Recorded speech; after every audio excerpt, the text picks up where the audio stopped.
क्या आप जानते हैं वो 10 रूल जिससे कि हम अत्यधिक मात्रा में अनगिनत पैसे कमा सकते हैं। अनलिमिटेड पैसा कमाने के क्या क्या तरीके हैं, अत्यधिक मात्रा में हम ज्यादा वेल्थ कैसे बना सकते हैं, ज्यादा पैसा कैसे कमा सकते हैं। तो इससे रिलेटेड आज मैं ये वीडियो को बना रहा हूँ, इसलिए ये वीडियो का पूरा लास्ट तक जरूर देखें। अगर आपने एक भी पॉइंट को मिस कर दिया तो वो कौन सी इंपॉर्टेंट पॉइंट है वो अगर आप मिस कर देंगे तो आपको समझ में नहीं आएगी। इसलिए पेपर और पेन लेकर के बैठ जाएं और इस फाइनेंशियल सेक्टर का एक रूल जो मैं बताऊंगा 10 फॉर्मूला, उसको आप नोट कर लें और उस पर कार्य करें। तो चलिए स्टार्ट करते हैं। सबसे पहला सिद्धांत है कि सबसे पहले खुद को पेमेंट दें। अधिकतर लोग क्या करते हैं, 95% लोग पैसे को कमाते हैं, फिर जो है सबसे लास्ट में जो है बचत करते हैं। ये चीज उनका जो है ये रॉन्ग हैबिट है। आपको क्या करनी है कि जो भी आप कार्य करते हैं जिससे आपको पैसे मिलती है, जैसे कि आप जॉब करते हो या आप बिजनेस करते हो, तो जैसे आपका वेतन आता है, जैसे आपके पास इनकम आती है, तो सबसे पहला प्रायोरिटी ये बना लें कि पहले मैं सेविंग्स करूंगा, बचत करूंगा और वो पैसा खुद के ऊपर लगाऊंगा। खुद के ऊपर जितना आप लगाएंगे तो फिर नई नई चीजें आप सीखेंगे, नया स्किल सीखने के ऊपर आप अपने पैसे को लगाएं, अपने आप को बेहतर बनाने के लिए पैसे को लगाएं, अपने आप को अपग्रेड करने के लिए पैसे को लगाएं, नई फाइनेंशियल बुक्स पढ़ें, नई टेक्नोलॉजी को सीखें। दूसरा जो आपका यहाँ पे सिद्धांत है वो सिद्धांत है कि सबसे पहले बचत करने की आदत डालें, और दूसरा उसी के अंतर्गत है कि बचत किए हुए पैसे को कभी भी खर्च मत करें। ये जो सिद्धांत दूसरा है, बचत करने की आदत डालें और फिर उस बचत किए हुए पैसे को खर्च ना करें। ये सबसे बड़ा इम्पोर्टेंट रूल है, क्योंकि आज अक्सर लोग क्या करते हैं कि बचत किए हुए पैसे वो इकट्ठा करके रखते हैं और फिर लग्जरी चीजों के ऊपर खर्च कर देते हैं, शो ऑफ करने के चक्कर के ऊपर खर्च कर देते हैं। फिर वो अपने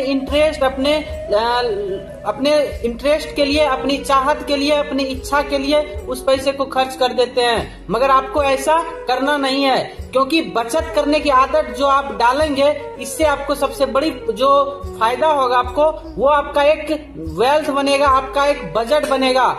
अब आपका यहाँ पे तीसरा सिद्धांत है कि अपनी बचत किए हुए पैसे को निवेश करें, इन्वेस्ट करें। अधिकतर लोग क्या करते हैं कि पैसे को सिर्फ बचाते हैं, मगर उनको ये चीज मालूम नहीं है कि पैसा कम कैसे करता है और पैसे को मैं कैसे कम पर लगाऊं। तो आपको क्या करनी है कि आप अपने बजट बनाया, आपने जो पैसे को बचत किया है, सेविंग्स किया है, इसको इन्वेस्ट करना है। इन्वेस्टमेंट करने का कई सारे जरिया है। आप बैंक के अंदर में जो है FD करा सकते हैं, फिक्स डिपॉजिट, आप वहां को पैसे इन्वेस्ट कर सकते हैं, या फिर आप बैंक के अंदर में RD करा सकते हैं, रेट ऑफ इंटरेस्ट वहां आपको मिलेगा, तो वहां पर भी आप लगा सकते हैं। उसके बाद आप म्यूचुअल फंड के अंदर में भी SIP कर सकते हैं, सिस्टमेटिक इन्वेस्टमेंट प्लान वहां भी कर सकते हैं, या फिर आप जो है ETF के अंदर इन्वेस्ट कर सकते हैं, या आप शेयर खरीद सकते हैं, या आप स्टॉक खरीद सकते हैं। आपको चौथा रूल जो अपनानी है, वो आपका चौथा रूल है कंपाउंडिंग की शक्ति को समझें। ये सबसे बड़ा इम्पोर्टेंट चीज है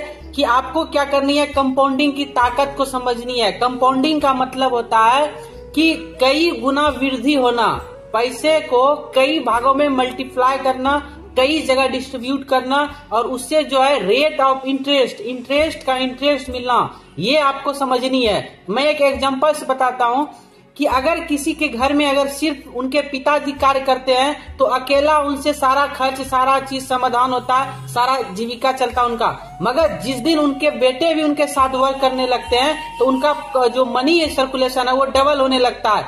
उसी प्रकार आपको क्या करनी है कि कंपाउंडिंग करना है, पैसे को लगातार समय के साथ निवेश करना है। जैसे जैसे निवेश करेंगे तो वो पैसा भी आपके लिए काम करना शुरू कर देगा। को यहाँ पे पांचवा जो सिद्धांत अपनानी है, वो आपका पांचवा सिद्धांत है कि आप अपने खर्चे का हिसाब रखें। ये सबसे बड़ी इम्पोर्टेंट चीज है। इसके लिए मैं आपको 2 शेड्यूल बताता हूँ, या तो आप डायरी पर मैनुअली बना सकते हैं, या फिर आप जो है मोबाइल ऐप पर जो है बहुत सारा खाता बुक आता है, उसका जो है एक्सेल के रूप में PDF बना हुआ रहता है, उस पर आप डाटा को विश्लेषण करें। कहने का मतलब है कि आपका पैसा आता कहां से है और आपका पैसा जाता कहां है, यानी हर खर्चे का आपको हिसाब रखना है कि भोजन पे मेरा कितना खर्च हो रहा है, शिक्षा पे मेरा कितना खर्च हो रहा है, पारिवारिक के ऊपर मेरा कितना खर्च हो रहा है, स्वास्थ्य के ऊपर मेरा कितना खर्च हो रहा है। ये डाटा आपको रखना है। उसके बाद आप अपने ऊपर कितना खर्च कर रहे हैं उसका हिसाब रखना है, तब आपको पता चलेगी कि फालतू का जो मेरा खर्च होता था वो कंट्रोल हो जाएगा आपका। तो आपको यहाँ पे छठा सिद्धांत जो अपनानी है वो आपका सिद्धांत है कि कर्ज से बचें। ये सबसे बड़ा इम्पोर्टेंट चीज है। मैं आपको इसके बारे में इसलिए एडवाइस दे रहा हूँ कि आज जो है अधिकतर जो माइंड सेट है लोगों का, 3 तरह का माइंड सेट है। सबसे पहला क्या है, गरीब लोगों का माइंड सेट क्या है, पैसे को कमाया फिर खर्च कर दिया। मिडिल क्लास लोगों का माइंड सेट क्या है, पैसे को कमाया फिर खर्च किया। मगर एक और चीज जो वो टेंशन ले लेते हैं, मोल ले लेते हैं, वो लोन लेने के बाद जो है वो EMI के माध्यम से चुकाते रहते हैं। यानी कि कर्ज के साथ साथ खर्चा डबल चीज वो जब ले लेते हैं तो फिर आगे चल करके वो मुसीबत में पड़ जाते हैं। मगर आपको ऐसा नहीं करनी है, क्योंकि लोन जो होते हैं, कर्ज जो होते हैं, वो बड़ी खतरनाक चीज होती है।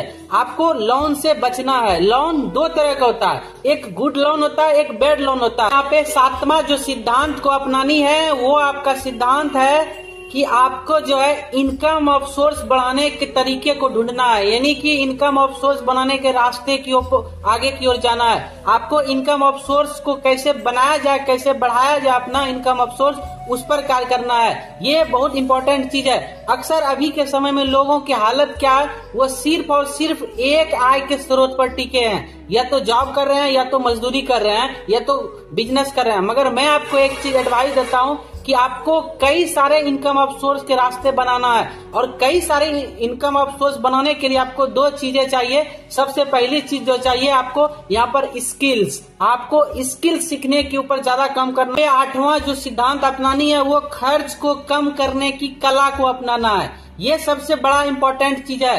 कहने का मतलब है कि अगर आप खर्च को कम करने की कला नहीं सीखेंगे तो आप कितना भी पैसा कमा लें, आप उस पैसे को संभाल नहीं पाएंगे और उस पैसे को खर्च कर देंगे। तो आपको क्या करनी है कि ये कला को सीखनी है कि अपने पैसे को कम से कम मात्रा में कैसे खर्च करें। इसके लिए मैं आपको 2 सिद्धांत बताता हूँ। पहला सिद्धांत है अपने ये मन और मनी की सेटिंग को सीख लें, सबसे पहला सिद्धांत। दूसरा सिद्धांत जो मैं आपको बताता हूँ वो 80/20 का सिद्धांत। ये 2 माध्यम से आप अपने खर्च को कम कर सकते हैं। और एक तीसरा जो मैं आपको सिद्धांत बताता हूँ वो है आपका जो और चौ, यानी जरूरत और चाहत। ये 3 सिद्धांत से आप अपने खर्चे को कम कर सकते हैं। तो आपको ये रूल अपनानी है, जरूरत के ऊपर खर्च करनी है, चाहत के ऊपर खर्च नहीं। आपको यहाँ पे 9वां जो सिद्धांत को अपनानी है वो सिद्धांत है कि अपने बजट को बनाएं और उस पर डटे रहें। ये सबसे बड़ा इम्पोर्टेंट चीज है। आज अक्सर लोगों को ये चीज मालूम नहीं है कि हम अपना बजट कैसे बनाएं। तो सबसे पहले आप अपने बजट बनाएं। बजट बनाने के लिए आपको 2 चीजें चाहिए। एक आपको संख्या को समझनी है और एक आपको शब्द को समझनी है। यानी कि अंकों और शब्दों दोनों में आपको बजट को पढ़ने की कला आपको आना चाहिए। तो आपको बजट पहले बनानी है कि जब ये आपका बजट बन जाएगा फिर इस पैसे को खर्च नहीं करना है, इसी पैसे को डबल कंपाउंडिंग कैसे बनाया जाए उस पर आपको काम करना है। यानी अपना एक वेल्थ बनाना है कि हम फ्यूचर में जो है कभी हमको काम ना करना पड़े, इस बजट को उतना आपको तैयार करनी है। फिर 10वां जो सिद्धांत है ये बहुत इंपॉर्टेंट सिद्धांत है कि आपको लॉन्ग टर्म का एक गोल सेट करना है। और लॉन्ग टर्म गोल के साथ साथ अपना विजन बनाना है कि हम अपने जीवन में जो है इस आर्थिक समस्या से समाधान होकर के क्या क्या करना चाहते हैं। तो बड़ी अपनी ड्रीम को सेट करना है, अपना गोल को सेट करना है, अपना टारगेट को सेट करना है कि हम अपनी ये पैसे से क्या क्या कर सकते हैं। तो पैसे से जो है आप अपनी लग्जरी लाइफ स्टाइल को जी सकते हैं। आप इस पैसे से जो है लोगों की समाधान कर सकते हैं। आप इस पैसे से गरीब